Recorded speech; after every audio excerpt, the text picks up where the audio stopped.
Voilà, donc ici, explication de la fiche étirement. Donc les étirements dans le programme, je les ai toujours mis après la séance de course à pied et après la séance d'explosivité.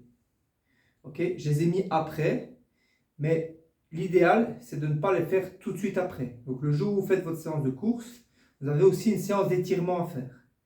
Idéalement, il faudrait attendre 1h30 à 2h après votre course pour la faire.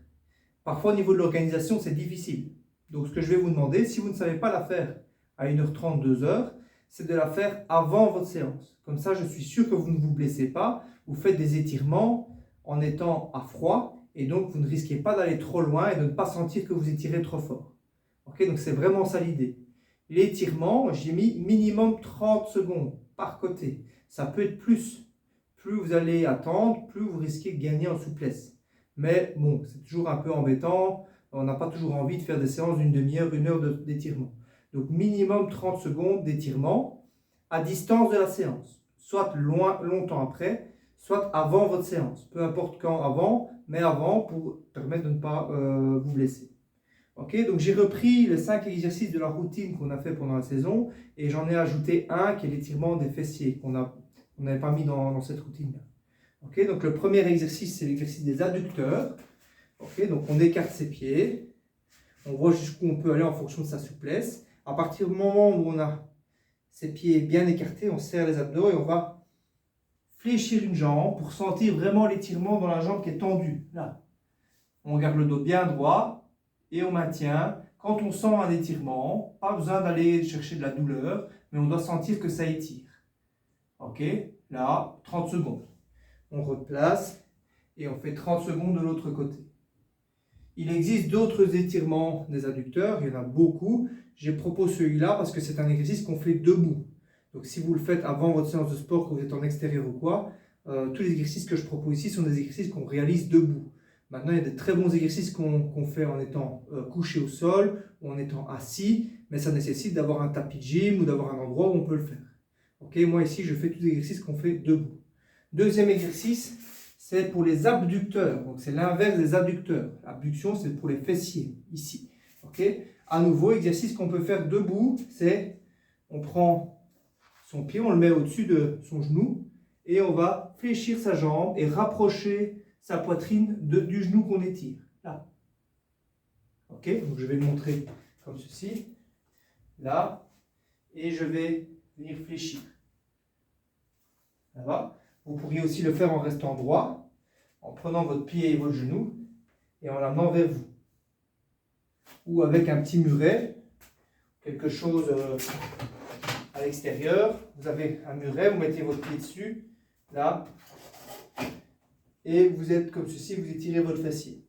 Ça va, c'est 3 options que vous pouvez utiliser pour étirer votre fessier en restant debout. Ok ? Troisième étirement, c'est le quadriceps. Donc là, on l'a déjà fait, on serre les abdos, on fléchit sa jambe, on fléchit la jambe d'appui, on serre les abdos, on fléchit la jambe d'appui, on peut serrer un petit peu le nœud du fessier. Voilà, pas nécessaire de partir loin là. Du moment qu'on est bien placé, on serre les abdos, on rentre le ventre, le bassin est en rétroversion et on peut étirer ce quadriceps. Ok, quatrième exercice, les ischios. Donc, à l'arrière de la cuisse. Je tends ma jambe, pas besoin d'aller loin. Ok, regardez, j'ai mes 2 jambes au même niveau. Je fléchis ma jambe d'appui et ma jambe qui est devant est tendue. Mes 2 genoux sont plus ou moins au même niveau. Là, je tire mes orteils vers moi et je me penche vers l'avant. Pas nécessaire non plus d'aller arrondir le dos et d'aller chercher son pied. Okay, du moment que on se penche vers l'avant et qu'on casse bien ici au niveau de la hanche, ben on sait étirer correctement l'arrière de sa cuisse. Okay, pensez aussi à tirer la pointe de pied vers vous pour que ce soit plus efficace. Attention aussi à celui-là, j'en vois souvent qui décale. Ok, ça c'est pas bon. Moi je veux qu'on soit bien dans l'axe et qu'on puisse descendre comme ceci. Ça va? Ça c'est pour les ischios. Le 5e, c'est celui qu'on n'a pas fait pendant l'année, c'est le psoas. Psoas, non pardon, on l'avait fait celui-là pendant l'année. On l'avait fait. Le psoas, on se met un genou au sol et l'autre pied devant soi. et on va essayer de rester droit et de pousser ses hanches vers l'avant pour sentir l'étirement ici des fléchisseurs de hanches. Ok? Donc là, vraiment, essayez de mettre de la distance entre votre pied et votre genou. J'en vois parfois l'erreur, c'est de rester comme ça. Donc là, on ne saurait pas étirer, parce que là, ça ne sert à rien. Ok? Il faut mettre de la distance, mais pas trop. Ça ne sert à rien d'être comme ça non plus. Sinon, ça n'étire plus ici, ça étire plus à l'arrière de votre cuisse de la jambe avant. Ok? Donc là, on met son pied à une bonne distance, c'est à vous de sentir.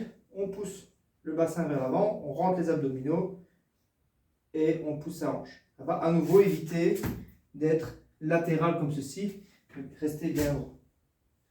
Ça va? Dernier exercice, c'est l'étirement des mollets. Là, vous pouvez le faire en deux parties si vous souhaitez. Un étirement jambe tendue, un étirement jambe fléchie. Donc là, je me mets face au mur, mes pieds sont dans l'axe et pas comme ceci. Ok, donc mes pieds sont dans l'axe et j'avance mon bassin. L'idée n'est pas de pousser dans le mur avec ses épaules, mais d'être fixe et d'avancer le bassin sans que le talon ne décolle du sol. Là. Ok, deuxième variante, donc je change de côté. Et la variante, ça va être de le faire avec la jambe arrière fléchie. Donc je suis là et je vais venir fléchir. Voilà, jambe arrière fléchie. Ça va? Donc voilà, 6 exercices d'étirement. Ne bâclez pas l'étirement, c'est sans doute la chose la plus importante, surtout si vous voulez éviter les blessures. Vous allez renforcer le muscle dans sa structure, donc dans sa capacité à s'étirer et à recevoir des charges en s'étirant. Okay? Souvent, les claquages, les blessures musculaires, c'est lié à un manque de souplesse. N'oubliez pas aussi que les étirements vous permettent d'avoir plus d'amplitude dans vos mouvements et donc de gagner en vitesse. Souvent, on oublie que les étirements, quelqu'un qui est plus souple sera plus sujet à être plus rapide. Donc si vous voulez courir plus vite, commencez par faire des bons étirements. Ça marche? Allez, à plus!